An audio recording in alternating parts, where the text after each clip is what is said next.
When Castlerama was released back in 2011, it was described by its creators as a photorealistic walk.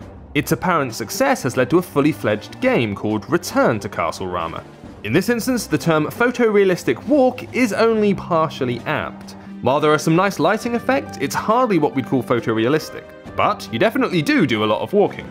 You play as David, the son of a herbalist who discovers he has a greater destiny as saviour of the Gorindel Valley. While this could be the setup to an intriguing tale, it is undercut at every turn by a narrative which is delivered via several scrolls containing huge chunks of text. These seemingly randomly placed parchments offer the only form of interaction in the early game. You walk around, pick up scrolls, maybe find a tarot card, and that's about it. You can run and jump and look around, but it's all to no end.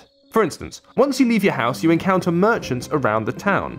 You quickly realise that, unless they're tied to the rudimentary puzzle you're trying to solve, you can't interact with any of them. You don't even know which doors you can enter unless you walk up to them and get a prompt to go inside. This lack of interactivity is made worse by the movement controls. It seems that we're supposed to slowly roam around the world, marvelling at the landscape. But when 90% of the game consists of trudging around at a snail's pace, it really puts you off exploring further. And while the lighting is decent, the rest of the presentation is not all that impressive. The human models are actually kinda creepy, and while the world is large, especially when you get outside the city gates, it's not rich or impressive enough to justify all the trudging about. It appears that effort has gone into creating the world and lore of Return to Castlerama. It's also clear that the creators had a story they wanted to tell. Somewhere in the process, though, they forgot about the gameplay.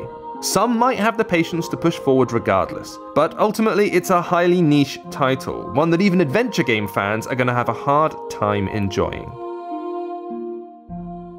This has been James with appspy.com. We review, you decide.